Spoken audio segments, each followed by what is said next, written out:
성부와 성자와 성령의 이름으로 말씀을 드립니다. 샬롬. 한 주간 잘 지내셨습니까? 네. 이제 아침에는 좀 춥게 느껴질 정도로 계절이 확 바뀌었습니다. 이제 10월 첫 주를 맞이했는데, 여러분 이렇게 일교차가 심하고 또 계절이 바뀔 때 항상 건강을 좀 조심해야 되는데, 우리 교우님들 이번 한 주간도 주님의 은총으로 건강하게 한 주간을 하실 수 있는 우리 교우님들 되시기를 주님의 이름으로 축원드립니다. 대한민국 여기저기서 보통 축제, 오늘 청주의 가장 큰 축제도 오늘 아마 폐막을 하는 것 같아요. 그래서 여기저기서 뭐 기쁨을 함께 누리는 축제도 있고, 또 무더위가 지나가기를 기다렸던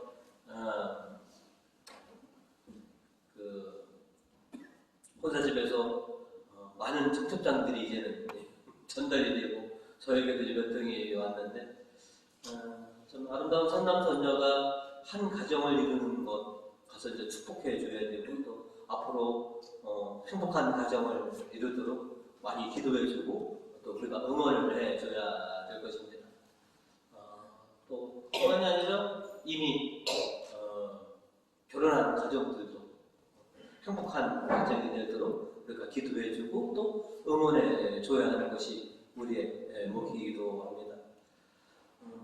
이제도 우리가 백년해로 오래도록 건강하게 우리가 함께 지내기를 바라는 마음으로 우리가 이런 단어를 쓰는데요.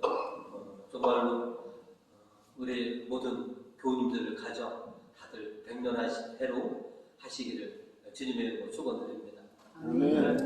오늘은 결혼에 대해서 성경이 가르침을 주셨기 때문에, 그래서 오늘은 하나 되고 거들어라 라고 하는 제목으로 말씀을 나누고자 합니다. 오늘 말씀을 통해서 저희가 먼저 기억해야 될 것은 하나가 되어라 라고 하는 것입니다. 서남선녀가 만나서 이제 한 가정을 이루는데, 가정은 우리 사회의 가장 작은 단위이면서도 가장 소중하고 귀한 것이 가정입니다.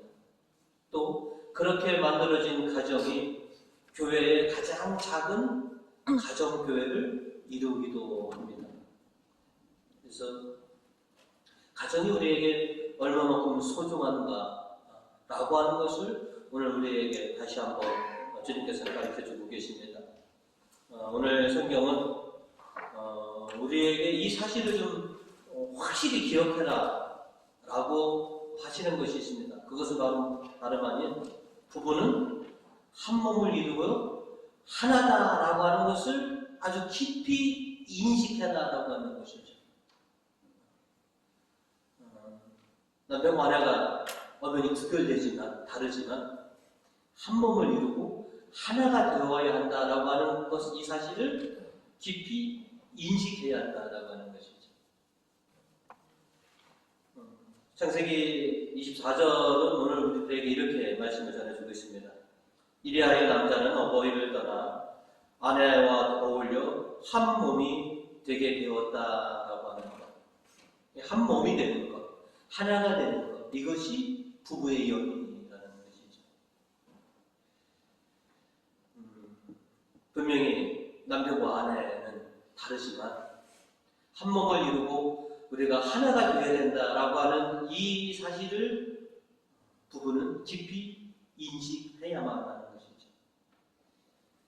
우리가 흔히들 결혼을 해야지 어른이 된다고 했습니다. 또 결혼 생활을 통해서 우리 실은 우리의 삶이 완전해진다라고 하는 것을 우리는 그렇게 알고 있습니다. 그래서 결혼이 다가 아니라 결혼 생활을 통해서 남편과 아내는 온전한 그런 인생으로 이렇게 성숙되고 성장되어야만 하는 것이죠. 여러분도 다 겪으셨지만 결혼까지 결국 순탄치는 않습니다. 그죠? 하지만 결혼까지 순탄치 않았지만 결혼 생활은 더 순탄치 않다는 것을 우리는 살아봐서 압니다. 많은 일들을 부부가 하나가 되어서 헤쳐나가고 극복해내야지만이 비로소 아름다운 가정, 행복한 가정, 또 우리가 꿈꾸는 성가정을 그렇게 이룰 수 있는 것이죠. 그래서 수많은 일들을 헤쳐나가려면 더더욱 부부는 하나가 되어야 된다는 것이죠. 또 부부는 남편과 하나가 되어야 되지만 그렇게 남편과 아내로 연을 맺게 해주신 하느님과 하나가 되어야 한다는 것이죠. 천상배필이라고 하는 하늘이 잘 어울려서 주어진 부부. 두 사람만이 하나 되는 것이 아니라 행복한 가정, 성가정, 정말로 하나된 가정을 이루려면 부부는 또 하나님과 하나된 속에서 그렇게 아름다운 행복한 가정을 만들어 가야 한다라고 하는 것이죠.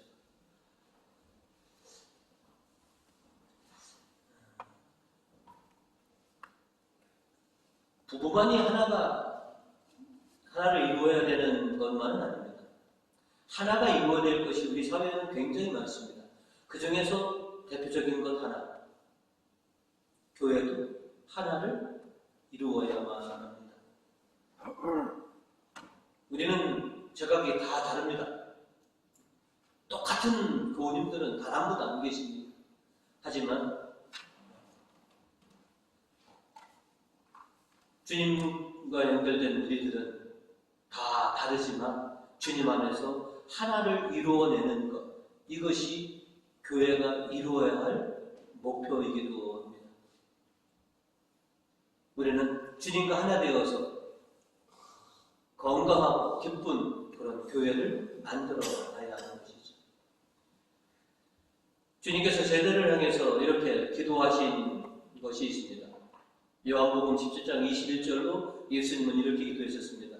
아버지, 이 사람들이 모두 하나가 되게 하여 주십시오. 아버지께서 내 안에 계시고 내가 아버지 안에 있는 것과 같이 이 사람들도 우리 안에 있게 하여 주십시오. 당신을 통해서 이루어진 당신의 몸된 교회가, 몸된 지체들이 하나가 되게 하여 주십시오 라고 하는 것. 그래서 우리는 주님의 그 기도처럼 하나된 교회를 우리가 이루어야 합니다. 가정이 하나가 되어서 행복을 추구하기 위해서 서로 조율하고 서로 맞춰줘야 하듯이 교회도 마찬가지로 서로 맞춰주고 서로 조율해줘야지만이 하나된 교회를 완성할 수 있습니다. 이렇게 하나된 교회가 되기 위해서는 신자 각자가 너그러운 마음과 긍정적인 사고를 가지고 있어야 한다라고 하는 것이죠. 하나된 우리 교회가 되기 위해서, 또 모든 교회가 하나 되기 위해서는 너그러운 마음과 긍정적인 사고를 우리가 가져야 한다라고 하는 것이죠. 그런 속에서 수많은 시련과 유혹들을 우리가 이겨낼 수 있습니다. 부부가 하나 되지 않고 시련과 수많은 일들을 함께 헤쳐나갈 수가 없습니다. 교회가 하나 되지 않고서는 우리 앞에 놓여진 수많은 파고를 함께 넘어갈 수가 없습니다. 사탄의 유혹과 수많은 시련과 어려움들을 우리가 이겨내려면 우리가 하나가 되어야 합니다. 그래서 하나님께서 하나로 이루어주신 것을 우리는 쉽게 갈라놓아서는 안 된다라고 하는 것이죠. 복음 9절도 주님은 이렇게 우리에게 말씀하셨습니다. 하나님께서 짝지어 주신 것을 사람이 갈라놓아서는 안 된다. 부부는 사랑과 서약으로 부부의 연을 맺었습니다. 그래서 하나가 되었습니다. 자신들의 그 사랑과 언약을 어떤 일이 있더라도 지켜내는 것이 부부요. 또 주님의 몸된 지체인 우리들도 주님 앞에서 서야가 됐습니다. 어떤 상황 속에서도 이 서약을 지켜서 우리가 절대 하나님으로부터 갈라지지 않도록 우리는 열심으로 노력을 기울여야 한다라고 하는 것이죠. 그러나 안타깝게도 실은 가정에서도 분열이 있고 교회에서도 분열이 있습니다. 그 분열의 이유가 무엇이냐? 어떻게 보면 가장 큰 것은 우리의 마음이 굳어져 있고 우리의 마음이 닫혀져 있을 때 비로소 분열이 시작된다는 것이죠. 오늘 주님께서는 복음 5절로 우리에게 이렇게 말씀하셨습니다. 모세는 너희의 마음이 굳을 대로 굳어져서 이 법을 제정해 준 것이다. 마음이 굳어지면 그 어떤 것도 수용하려고 하지 않습니다. 마음이 닫히면 그 어떤 설득과 그 어떤 해명도 받아들이려고 하지 않습니다. 그래서 닫힌 마음, 굳어진 마음은 결국은 다 파국으로 치닫게 되는 것이죠. 그래서 절대로 마음의 문을 닫지 마라.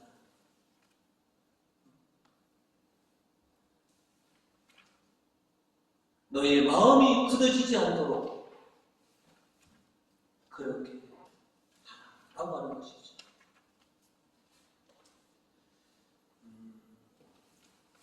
제가 혼배와 주례를 그렇게 많이 하지는 않았습니다.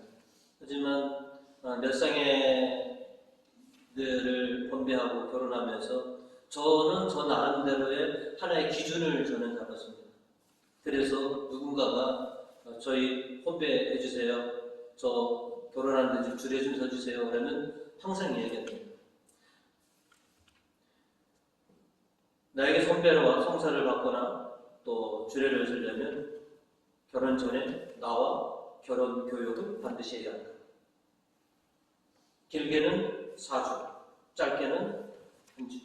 그래서 저는 반드시 제가 성사나 선배나 주례를 한 아이들은 짧게는 몇 시간이라도 반드시 결혼 교육을 시킨 다음에 제가 주례를 쓰고 혼배를 직접 했습니다.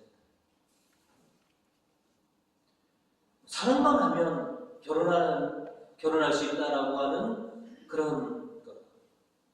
다른 거는 다 배우는데 왜 결혼에 대해서는 배우려고 안 하는지.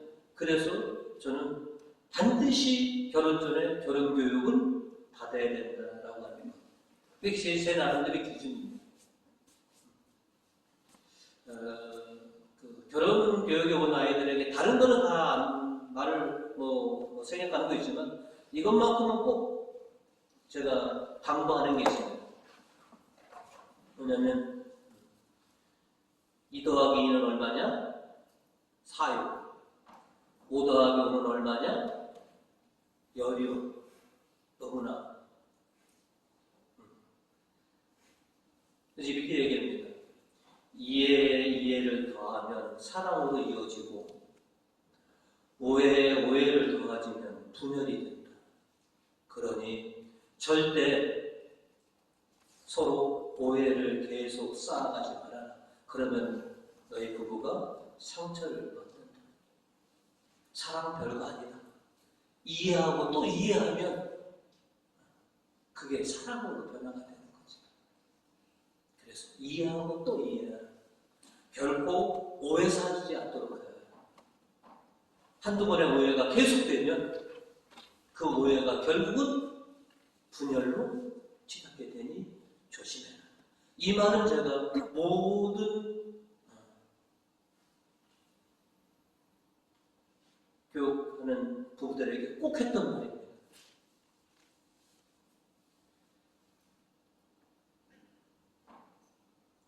부부가 하나요? 교회도 하나입니다. 부부가 서로 이해하고 사랑할 때 그 부부가 백년해로 할 수 있는 것이죠. 교회도 마찬가지입니다. 신자들 간에 이해와 이해가 더해졌을 때 그것이 사랑이 되는 것이고, 오해가 계속 쌓이다 보면 교회도 분열이 되고 만다라고 하는 것이죠.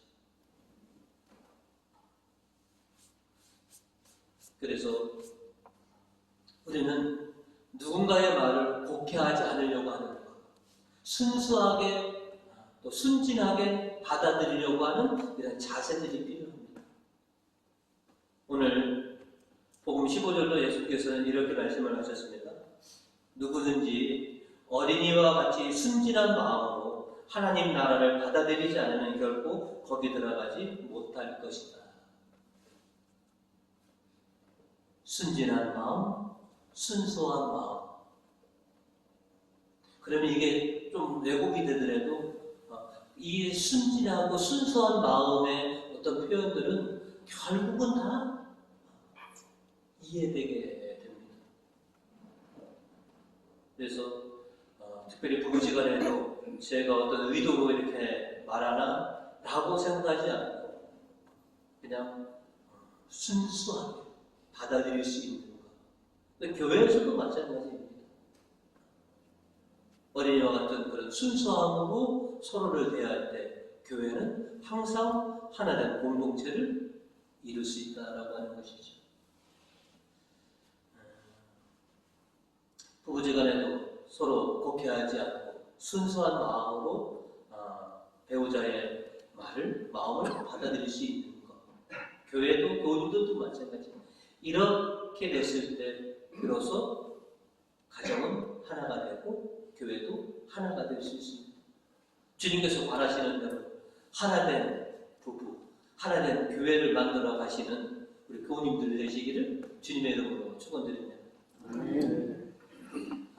또 주님께서는 오늘 두 번째로 저희들에게 당부하신 것이 바로 뭐냐면 서로 거들어라. 저 어렸을 때부터 어른들에게 많이 듣던 얘기, 백지 잡고 맞들면 낫다. 아무리 가벼운 것들을 같이 거들어 주어라 라고 하는 것이죠.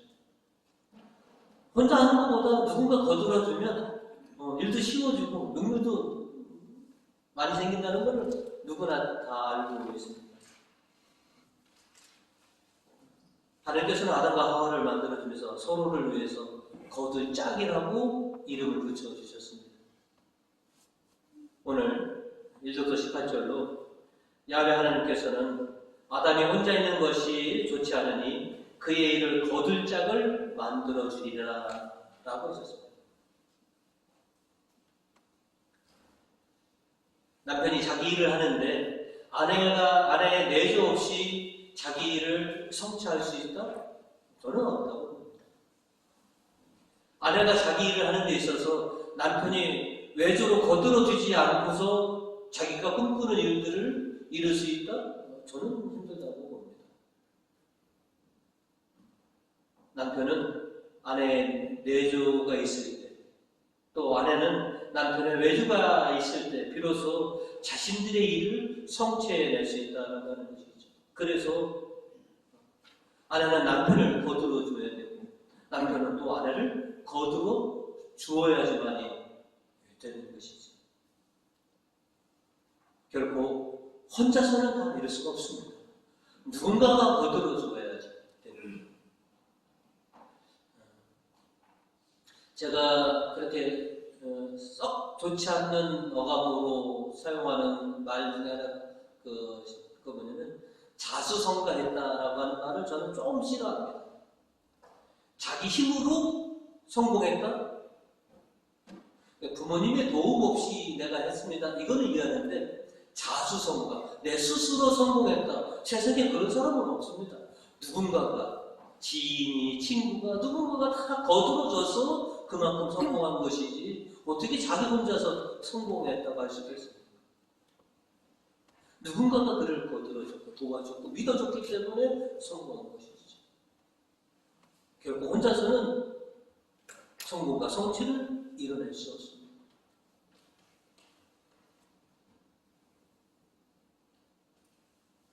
몸된 교회도 마찬가지입니다. 누군가 거들어주지 않고서는 교회는 변화되고 성장하고 성숙될 수 없습니다. 이제 오늘 이 설교가 끝나면 우리가 회장단과 교회 의원들에게 위임식을 하고요, 임명장을 수여합니다.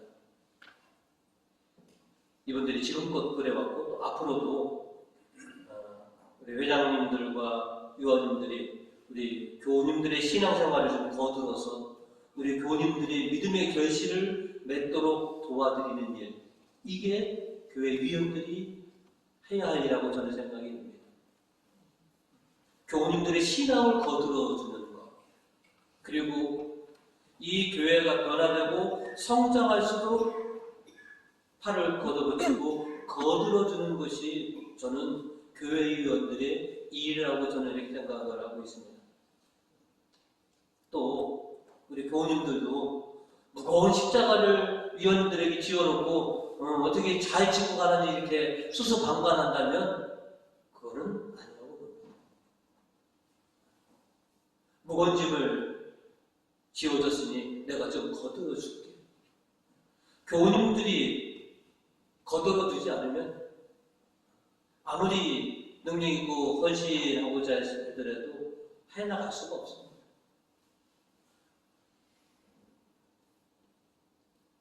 교우님들의 기도로 주님께서 세워주시니까 이 교회 위원들 여러분이 거들어 주어서 우리 교회의 어떤 활력이 될 수 있게 그렇게 해줄 줄 믿습니다. 저도 미력하지만 우리 회장님들과 교회 위원들을 좀 거들어 드려서 이분들이 마음껏 주님을 위해서 헌신하고 주님을 위해서 그렇게 자기 자신들을 희생할 수 있도록 그렇게 좀 거들어 드리려고 합니다. 관할 세자 별거 없습니다. 이렇게 교우님들을 좀 거들어 드리고 우리 위원님들 힘내서 일할 수 있도록 거들어 드리는 것, 이게 이제 관할 세자의 일인 것이죠. 우리가 서로 교우님들과 또 제가 함께 이렇게 서로 거들면 분명히 우리 교회가 꿈꾸는 그런 비전들을 우리가 성취해낼 줄 믿습니다. 모쪼록 무거운 십자가를 잘 지고 희생하고 헌신할 수 있도록 우리 교우님들이 거들어 주시기 바라겠습니다. 아멘. 이분들이 이제 교회를 위해서 헌신하실 때 분명히 어렵고 힘든 순간이 다가올 것입니다. 그 어렵고 힘든 순간들은 믿음으로 견뎌내 주시기를 당부드립니다. 고통 없이 영광은 없습니다.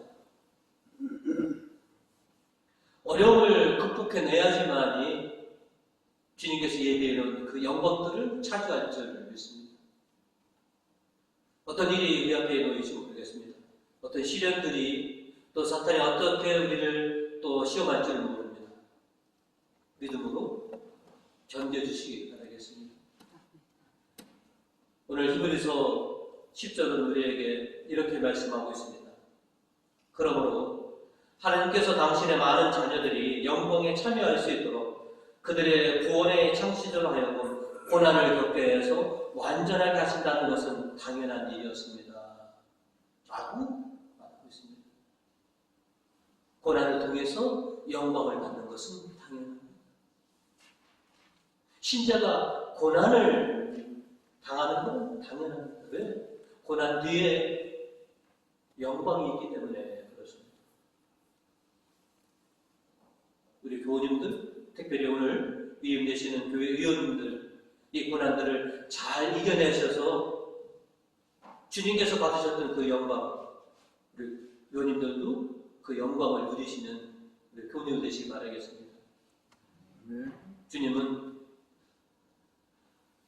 완전하게 해주시는 분이십니다.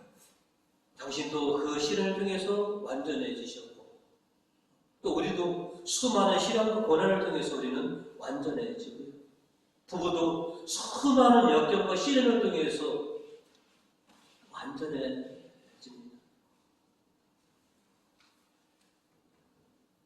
주님께서는 우리를 완전하게 해주시고 변화시켜주고 성장시켜 주실 것입니다. 이제 기대가 됩니다. 주님께서 당신의 귀한 종들을 통해서 이 몸된 교회를 어떻게 변화시켜 주실 것인가, 어떻게 성숙되고 어떻게 성장시켜 주실 것인가 기대가 저는 됩니다. 우리 교우님들도 마찬가지일 겁니다.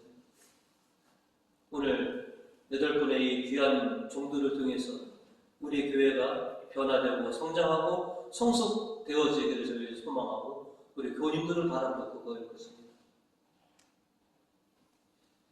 함께 거들어서 정말로 건강한 교회, 기쁨이 넘치는 교회, 행복한 교회를 만들어 가시는 우리 교우님들 되시기를 주님의 이름으로 축원드립니다.